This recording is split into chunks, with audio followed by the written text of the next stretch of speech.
على الكنبه الاحتياطي. نعم، هينزل يلعب قريب ان شاء الله.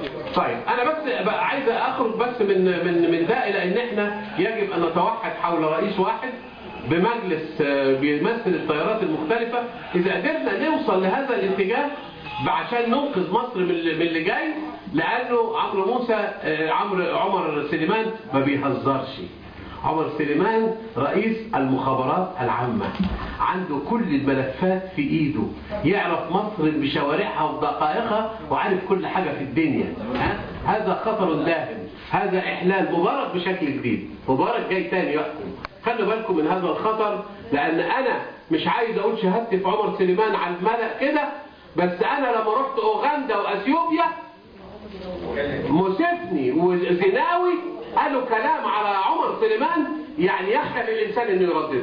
رئيس الوزراء الاثيوبي مالا الزناوي يقول ان مصر تدعم جماعات متمردة لزعزعة امن بلاده، وان مصر لا يمكنها ان تكسب حربا مع اثيوبيا على مياه نهر النيل. الراعية المصرية، وكما يجمع فإنه يفرق، فغير خاف أن صراعا يدور منذ سنوات عنوانه الأبرز إعادة تقسيم مياه النيل بين دول حوضه التسع، لكن الصراع وقد خرج إلى العلن لم يصل يوما حافة الحرب أو التهديد العلني بها، إلى أن خرج رئيس الوزراء الإثيوبي مالا الزناوي ليضع فكرة الحرب نفسها تهديدا أو تلميحا على الطاولة. فالقاهرة كما قال لا تستطيع الانتصار في أي حرب مع بلاده حول مياه النيل.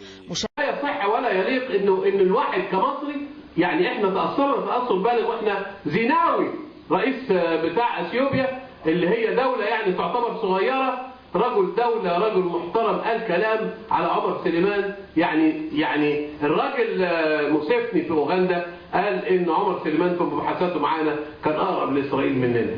ده انا اثق فيه، ده انا اجيبه يبقى رئيس دولة تاني. نقلا عن اللواء عمر سليمان رئيس المخابرات المصرية الأسبق بيقول فيها: الدولة الوحيدة التي لا تتعاون هي أثيوبيا، نحن مستمرون في التفاوض معهم وبالوسائل الدبلوماسية. ده سنة 2010. وبالفعل نحن نناقش التعاون العسكري مع السودان، لكن إذا وصل الأمر إلى أزمة فسنقوم ببساطة بإرسال طائرة لقصف السد والعودة في نفس اليوم، أو يمكننا أن نرسل قواتنا الخاصة لتخريب السد. وتذكروا ما فعلته مصر في أواخر السبعينيات، أعتقد أن ذلك كان في سنة 76. وقتها كانت أثيوبيا تحاول بناء سد كبير، فقمنا بتفجير المعدات وهي في عرض البحر في طريقها إلى أثيوبيا. إحنا قدام رئيس مخابرات مصحصح سنة 76، وقدام قرار حكيم في سنة 2010 بيقول إنه لو بني سد في 2010 إحنا هنضرب، وإحنا بننسق مع السودان. ما احنا خلصنا من القصة دي. فأنا بتمنى عليكم أن تتوحدوا جميعا في الجبهة الوطنية من أجل الدستور لكل المصريين، وإن كل فرقة بتعمل حاجة لوحدها تتجمع، وده اللي احنا بنحاوله وهنموت نفسنا فيه. وإلا إذا لم ننجح في هذا ستذهب مصر إلى إذا كان في واحد هيبقى اختيارنا للرئيس اللي احنا هنتفق عليه ده إسلامي، هيبقى الباقيين من التيارات المختلفة، واحد ليبرالي، واحد يساري، واحد مرأة، واحد مسيحي، يعني يبقى في نتفق جميعا عشان نخرج من هذا الخندق ومن هذا النفق. غير كده مش هينفع. إذا فضلنا متفرقين وما عندناش رئيس واحد، أنا عندي عمرو موسى، وعندي عبد المنعم أبو الفتوح، وعندي حمدين صباحي، وعندي خالد علي، وعندي هشام بسطويسي. عندنا مش ما عندناش.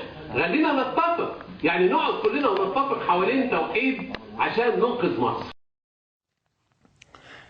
حصل الحقيقة أنه عندما فكر ميلي الزناوي رئيس الوزراء اثيوبيا السابق في بناء السد، جاء إلى مصر وجلس مع حسني مبارك وقال له: يا فندم احنا عايزين نعمل هذا السد.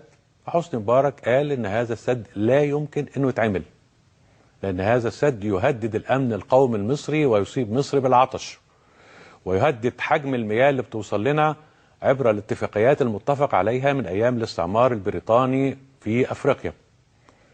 وكان عمر سليمان موجود، فقال له: يا عمر، ماذا يمكن أن يحدث لو أن هذا السد قد بدأ في البناء؟ قال له: أمر سيادتك يا فندم. كان الأمر لمبارك قدام ميلي الزناوي شخصيا. قال له: عليك أن تفجر السد. قال له امر سيادتك نافذ يا فندم. صحيح ان ميلي الزناوي زعل وحس بانه يعني في موقف محرج جدا، ولكنه في الحقيقه اخذ التهديد بصوره جديه، وتعطل سد النهضه سنوات طويله الى ان تغير النظام في مصر.